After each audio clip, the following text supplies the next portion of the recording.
हाय ninth class, कैसे हैं आप? ठीक ठाक हैं? बहुत ज़्यादा परेशान होंगे क्योंकि नाइन्थ क्लास का आपका इंग्लिश का मंडे को पेपर है और बहुत सारी चीज़ों को तैयार करने में आप लगे होंगे।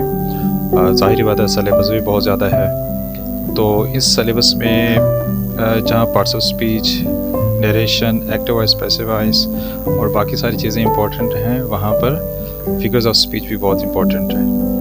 तो आज का जो ये लेक्चर है, इस पे हम फिगर्स ऑफ स्पीच पे बात करेंगे। ठीक है, let's start. A figure of speech is a word or phrase used in a non-literal way to create more vivid, powerful, artistic effect in your writing or speaking. Figure of speech जो है हम अपनी writing में या बोलने में जो है लिटरल मीनिंग से हटकर, लफ्ज़ी मीनिंग से हटकर उसका इस्तेमाल करते हैं।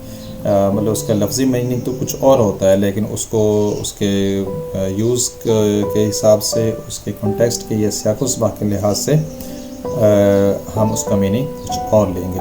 फॉर एग्ज़ाम्पल, ऐसा बंदा जिसको फिगर्स ऑफ स्पीच का पता नहीं है या वो हमारी ज़ुबान को नहीं समझता, हम उसे कहेंगे ही इज़ लायन, तो वो कहेंगे हैं वो शेर है, वो बंदा नहीं है। तो हम कहेंगे नहीं, वो बंदा है लेकिन वो शेर है, मीन्स शेर की तरह है। तो इसलिए चीज़ों को मोर इंटरेस्टिंग बनाने के लिए, बहुत ज़्यादा इम्पैक्टफुल बनाने के लिए हम फिगर ऑफ स्पीच का इस्तेमाल करते हैं। सबसे पहली फिगर ऑफ स्पीच जो है वो है सिमिली। सिमिली में हम दो चीज़ों को कंपेयर करते हैं, लाइक और एज का इस्तेमाल करके। इसमें हम दूसरे जो चीज़ों को, नॉन ह्यूमन थिंग्स को हम ह्यूमन थिंग्स के साथ हम कंपेयर करते हैं, या नॉन ह्यूमन की क्वालिटीज़ को हम ह्यूमन को क्वालिटीज़ देते हैं, तो वो सिमिली कहलाती है।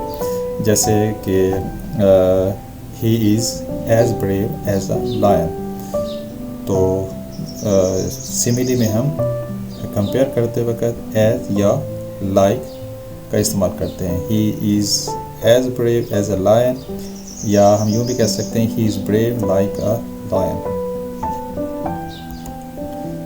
Next is metaphor.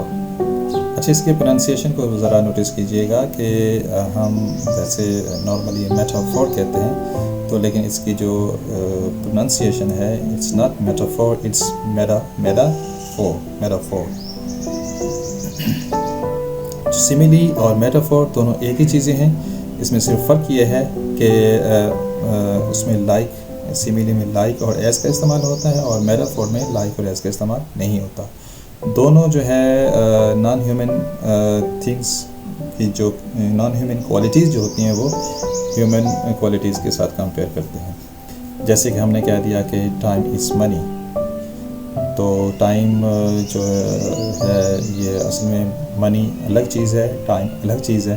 तो टाइम की इम्पोर्टेंस बताने के लिए इसलिए हम फिगरेटिव लैंग्वेज इस्तेमाल करते हैं, और हमने कह दिया कि टाइम इज़ मनी। तो इसी तरह से बहादुरी, किसी की बहादुरी को बयान करने के लिए, किसी के इंटेलिजेंस को बयान करने के लिए हम कह देते हैं he is as brave as a lion. तो जब मेटाफोर हम कहेंगे ही इज़, तो हम कहेंगे, हम लाइक और एज नहीं कहेंगे, हम कहेंगे ही इज़ लायन। सिमिली में हमने कहा he is as brave as a lion, तो मेटाफोर में हमने कहा ही इज़ लायन। तो लाइक और एज का जहाँ इस्तेमाल नहीं होगा, इसको मेटाफोर कहते हैं। नेक्स्ट है पर्सोनिफिकेशन। अब सिमिली और मेटाफोर में हम जो नॉन ह्यूमन थिंग्स जो हैं, उनकी क्वालिटीज़ जो हैं, हम ह्यूमंस को देते हैं। ठीक है।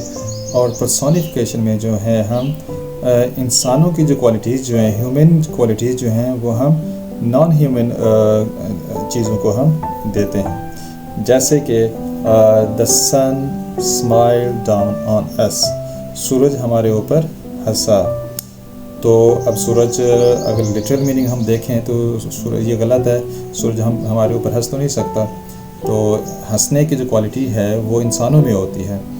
तो लेकिन फिगरेटिव लैंग्वेज में या फिगर ऑफ स्पीच में, पोएटिक लैंग्वेज में हम ये कह सकते हैं the sun smiled down on us, वो इसलिए कि जब जून जुलाई के दिन होते हैं और गर्मी की वजह से सूरज फुल जोबन पे होता है, हमें गर्मी लग रही होती है, तो सूरज, हम कहते हैं जी लो जी इतनी गर्मी पड़ रही है, सूरज हम पे हंस रहा है कि इंसानों को क्या बुरा हाल हो रहा है। तो मीन्स वहाँ पर हम कहेंगे The sun smiled on us या sun is smiling on us।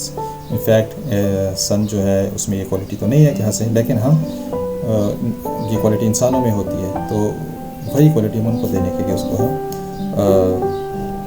Personification का इस्तेमाल करते हैं। पर्सोनिफिकेशन मीन्स तशबीह देते हैं एक दूसरे चीज़ को। नेक्स्ट है जी हाइपरबोली।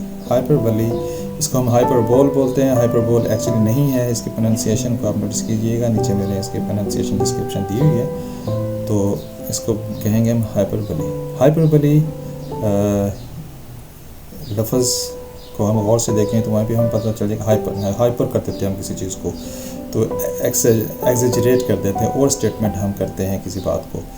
तो फॉर एग्ज़ाम्पल जैसे यहाँ पे है she cried so long that she made a lake. वो इतना ज़्यादा रोई, इतना ज़्यादा देर तक रोती रही कि उसने नदी बना दी आंसुओं के साथ। तो ऐसे मुमकिन तो नहीं है कि आंसुओं के साथ नदी बन सके। आंसुओं के साथ एक जायका कभी नहीं भर सकता, तो लेकिन उसको एग्जेजरेट करने, बढ़ा चढ़ा कर बयान करने के लिए पोइटिक लैंग्वेज में या आम लैंग्वेज में हम ऐसा करते हैं, तो वहाँ पर उसको हम कहेंगे, इस क्वालिटी या इस किस्म के स्टेटमेंट को हम कहेंगे हाइपरबोली। इमेजरी। इमेजरी जैसे कि लफ्ज़ से पता चलता है हमें तस्वीर, तो इमेजरी लैंग्वेज या फिगर ऑफ स्पीच ऐसी है कि जिसको पढ़ने से हमारे दिमाग में उस चीज़ की तस्वीर बन जाती है। फॉर एग्ज़ाम्पल हम पोइट्री पढ़ रहे हैं या नावल पढ़ रहे हैं, तो जहाँ पे नावल को हम पढ़ रहे होते हैं तो उसके सीन्स को पढ़ के, कैरेक्टर्स को पढ़ के, तो हमारे दिमाग में एक स्केच बन रहा होता है, इमेज बन रहा होता है, तो उस वर्ड को हम कहेंगे इमेजरी। जैसे कि आप ये एग्ज़ाम्पल है the golden sun set behind the hills. अभी मैंने यहाँ पर तस्वीर दी हुई ऐड की हुई है, अगर तस्वीर ना होती तो एक वैसे हमारे माइंड में एक इस किस्म का स्केच या इमेज बन जाता है, the golden sun set behind the hills. Next is alliteration. Alliteration repeats initial consonants sounds in close words। जो किसी वर्ड में जो फर्स्ट लेटर जो होता है कॉन्सोनेंट, जैसे है ना ए ई आई ओ यू, ये 5 जो है वॉल हैं, और फिर इसके आगे लॉन्ग वॉल्स भी होते हैं। तो जो ये वॉल्स नहीं होते उनको हम कॉन्सोनेंट्स कहते हैं, जैसे स्वीट, बर्ड्स, सैंग। तो जहाँ पर इस वर्ड का जो शुरू का जो लेटर जो होगा एक सेंटेंस में या एक फ्रेज में कॉन्सोनेंट यूज़ रिपीट हो रहे होंगे, उसको हम कहेंगे alliteration। Alliteration is repetition of consonant sounds in a word। Assonance। Assonance is the repetition of a vowel sound in nearby words and can occur at the beginning, middle or end of a word।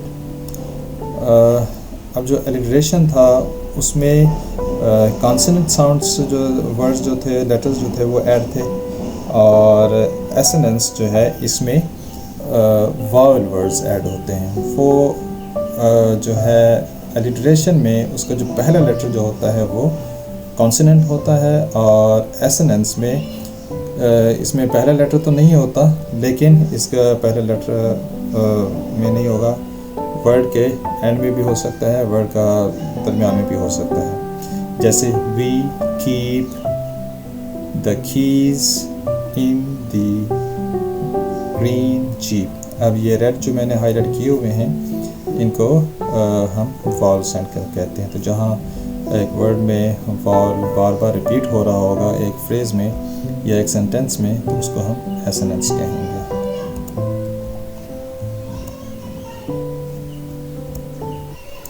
Okay, simile is comparing two things by using like or as. For example, he is as brave as a lion. Metaphor, direct comparison, जहाँ हम like और as का इस्तेमाल नहीं करते. He simile है, he is as brave as a lion. Metaphor है, he is a lion. Personification है, human traits, human qualities. हम देते हैं नॉन ह्यूमन चीज़ों को. For example, the sun is smiling on us.